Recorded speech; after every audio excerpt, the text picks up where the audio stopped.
Good morning everyone, welcome back to my channel Pompi lifestyle 100K। তো চলো সবাইকে শুভ নববর্ষ এবং পয়লা বৈশাখের অনেক অনেক শুভেচ্ছা ও ভালোবাসা জানিয়ে শুরু করছি আজকের দিনটি। তো জানি না কেন, প্রথমতই বলে রাখি, আমি তিনবার ভিডিও আপলোড করেছিলাম, তিনবারই আমাকে পলিসি ইস্যুর জন্য ভিডিওটা ডিলিট অটোমেটিকলি রিমুভ হয়ে গেছিলো ইউটিউব থেকে। তো কী কারণে কেন জানি না, আমি কিছুই বুঝতে পারিনি সেরকমভাবে। তো যাই হোক, আবারও সেই ভিডিওটাকে আমি নতুনভাবে মানে এডিট করে আবার আপলোড করছি। এবার দেখা যাক কী হয়, তোমাদের সঙ্গে শেয়ার করতে পারি কি না। পারলে তো পারছি, না পারলে তো গেল। তো চলো দিনটি শুরু করা যাক আজকে সকাল 5টা থেকে। মেয়ে আজকে ভোর 4টার দিকে উঠেছিল, আর তার সাথে আজকে এমন ঝামেলা করছিল মানে কি বলবো আর। তো এদিকে দেখো, যে তোমরা দেখতেই পাচ্ছ কুয়াশা এমন লেগে গেছে যে মনে হচ্ছে শীতকাল এটা। আর এখন কিন্তু বাজে 5টা 18। তো যাই হোক, আমি কালকে এদিকে চৈত্রের মানে করো চৈত্র বৈশাখে লাগাইতে লাগে, মানে যে কোনো গাছ। তো এই কারণে আমি সুপারি গাছ লাগিয়েছিলাম, কিছু ফুল গাছ লাগিয়েছিলাম, আরও কিছু শাকসবজির গাছ লাগিয়েছিলাম। আস্তে আস্তে তোমাদের সঙ্গে সবটা শেয়ার করব। আর ভাবছিলাম যে 1 বছর তো হয়েই গেল, 1 বছরের মধ্যে বাড়িতে কোনো মাটি পড়লো না, মাটি করতে করতেও মাটি আর দেওয়া হলো না। মানে আমরা যাদেরকে মাটির কথা বলেছি তিনি মাটি সময় মতন দিতে পারছেন না। আর এখন তো বর্ষার সিজন পড়ে গেল, আর পুকুরের যেখান থেকে মাটি আনবে সেখানে জল লেগে গেছে। তো মনে হয় না যে এবছরও দিতে পারবে মাটিটা।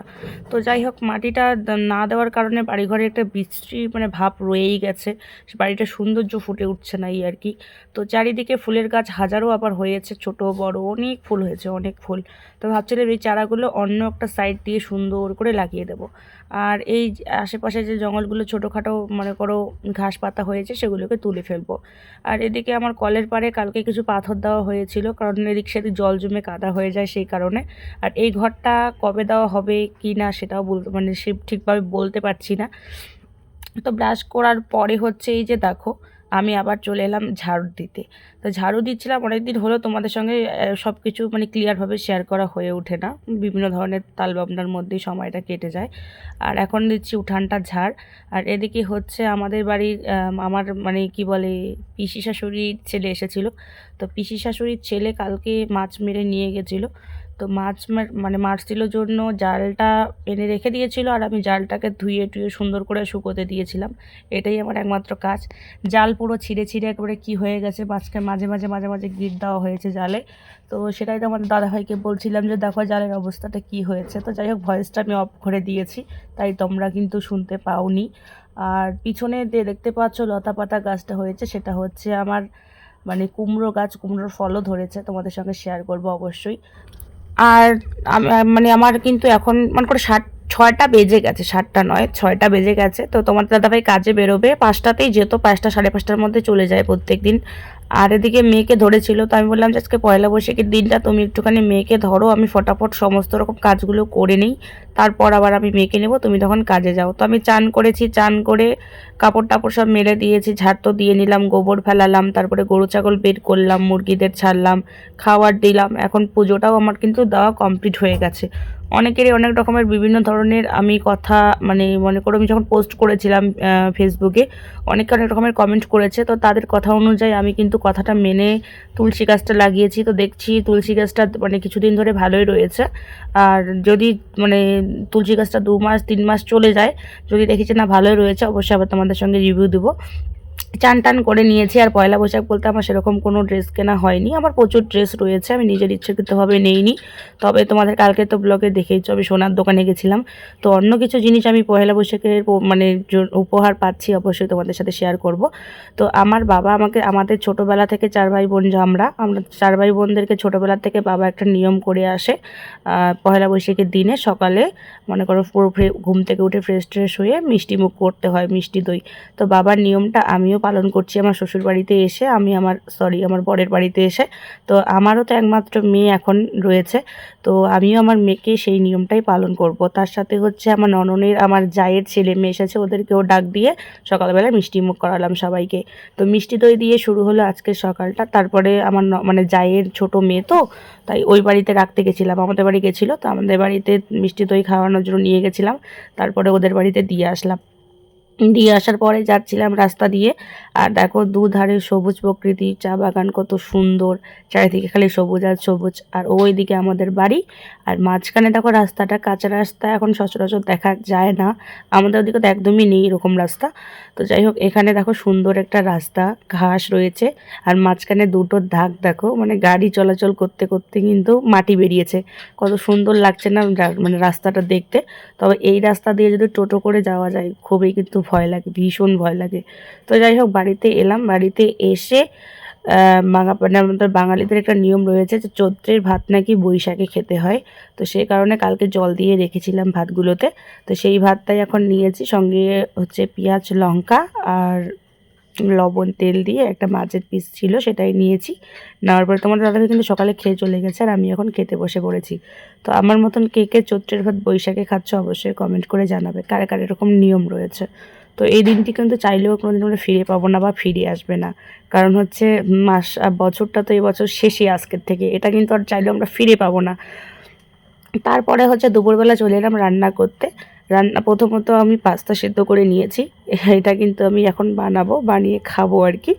আর পেঁয়াজ লঙ্কা কেটে নিয়েছি, কারণ হচ্ছে আমি হচ্ছে ওই জলপাই আলু দিয়ে ছলা দিয়ে একটুখানি ঘুগনি বানাবো, আর কুমড়ো দিয়ে পুঁই শাক বানাবো, আর দুটো ডিম ফাটিয়ে নিয়েছি, ডিম আমলেট করব। তো একে একে সমস্ত রকম রান্না করব, আর মেয়েকে কোলে নিয়ে সমস্ত রান্না করতে হচ্ছে, এর জন্য ভীষণই মানে ভয়াবহ অবস্থা মেয়েকে নিয়ে আর কি। কারণ ও না মানে হাত দিয়ে না পারলেও পা দিয়ে এইটা ফেলবে, মানে সমস্ত রকম খোঁচখোচা করেই থাকে, ওকে নিয়ে ভীষণ রিস্ক হয় কোনো কাজ করতে এখন। তো যাই হোক, সেটা তো ভয় করলে হবে না, আমাকে তো করতেই হবে, কারণ জীবন আমার। অনেকেই আমাকে বলে যে তুই বাচ্চা নিয়ে কি এমন করে কি কাজ করিস, কেমন করে কি করিস, অবাক হয় আর কি। তো তারা যদি আজকের আমার এই ব্লগটা দেখে তাইলে কিন্তু বুঝতে পারবে যে আমি কি করি। তো চলো ভাতটা আগে বসিয়ে দেই, আর সমস্ত রকম কিছু রেডি করে নিয়েছি, এবার মশলা বাটবো, মশলাটা বেটে তারপর তোমাদের সাথে কথা হবে। তো এদিকে আমার ডিম অমলেট হয়ে গেছে, ডিম অমলেট হওয়ার পরে আবার একে একে সমস্ত রান্না করব। তার আগে পাস্তাটাকে বানিয়ে নিয়েছি, প্রথমত পাস্তাটাকে খাবো। আর মেয়ে একটুখানি ঘুমিয়েছে, তো চলো পাস্তা নিয়ে ওই ঘরে যাই, ওই ঘরে গিয়ে মেয়েকে একবার দেখা হবে, ওখানে ফ্যানের তলায় একটুখানি খাওয়া হবে। ততক্ষণে মটর আর আলুটা একটুখানি সেদ্ধ হোক, তারপর বাদ বাকিগুলো আবার রান্না করা যাবে। তো চলো পাস্তা নিয়ে গিয়ে ও ঘর যাই, তারপর তোমাদের সাথে কিন্তু আবার কথা হচ্ছে। আর অনেকগুলো পাস্তা হয়েছে, একা খেতে পারবো কি না জানি না। কদিন তো বুনুরা ছিল, কত হাসি মজার ঠাট্টা, কত সুন্দর একবারে জমজমাট বাড়িটা ছিল। আর বুনুরা চলে যাওয়ার পর তো আবার সেই একাই হয়ে গেলাম। তো ঢেকে দিলাম, এখন হচ্ছে আলু আর মটরগুলো একটু হাফ সিদ্ধ করে নেই। আর গ্যাসটাও শেষ হয়ে গেছে, উনুনে রান্না করতে ভালোই লাগে না এত গরমের দিনে। না দেখো গাইস, কি অবস্থা আমার মেয়ের। আমি তো ওই ঘরে পাস্তা বানাচ্ছি, এ করছি সে করছি, আর এদিকে আমার মেয়ের অবস্থা দেখো, ও বইসের চার্জারের মাথা নিয়ে টানছে। ওহ বাবা, আমি তোকে নিয়ে তো পাগল হয়ে যাব বাবা, কি করেছিস এটা?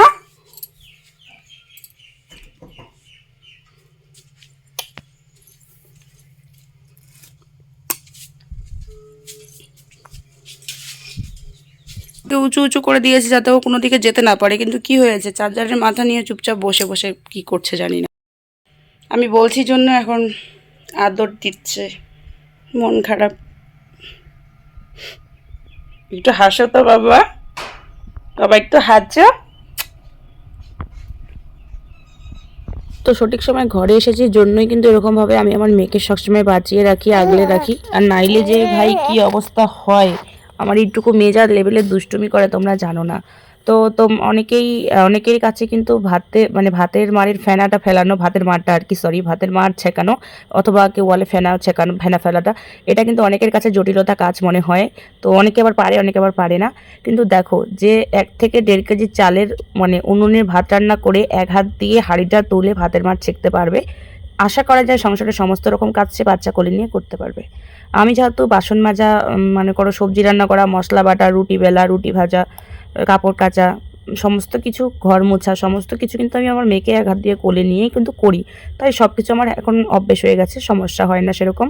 কিন্তু অনেকে আবার অবাক হয়, তো তার কারণেই আজকে একটুখানি ক্যামেরাটা সেট করে শেয়ার করলাম। মানে আমি কিন্তু তোমাদের সামনে সবসময় জন্য শেয়ার করি না। তো যাই হোক, আমার ঘরের উপরে দেখো ট্যাঙ্ক বসানো হচ্ছে সোলার, এর জন্য বাইরে এসে আবার ভিডিওটা শেষ করছি, কারণ ভীষণ লেভেলে হচ্ছে শব্দ হচ্ছে মেশিনের। তো যাই হোক, আমি এখন ভুট্টা ক্ষেতের আড়ালে এসে তোমাদেরকে ইন্ট্রোটা দিচ্ছি। তার থেকেও মেন কথা হচ্ছে আমার বাড়ির সেন্টারের পাশে যে ট্যাঙ্ক বসানো হচ্ছে, সোলারের ট্যাঙ্ক, তো সেখানে প্রচুর আওয়াজ হচ্ছে। চলো তোমাদের সঙ্গে পারলে একটু শেয়ার করে দেবো। তো এর জন্য আমি দূরে এসে আজকে ভিডিওটা এখানেই শেষ করছি। কেমন হয়েছে অবশ্যই কমেন্ট করে জানাবে। আমার দুঃখ সুখের কাজকর্ম তো তোমরা পুরোটাই দেখলে। তো আজকের ভিডিওটা আমি এখানেই শেষ করছি। আজকের ভিডিও আজকেই দেখতে পারবে, আজকে পয়লা 1 তারিখ। তো যাই হোক, ভিডিওটা কেমন হয়েছে অবশ্যই কমেন্ট করে জানাবে। ভালো লাগলে লাইক, কমেন্ট, শেয়ার এবং সাবস্ক্রাইব করে আমার পাশে থাকবে। চলো দেখা হচ্ছে কালকে আবার নতুন একটা ব্লগে, নতুন কোনো ভিডিওতে। ততক্ষণ সবাই ভালো থেকো, সুস্থ থেকো। টাটা।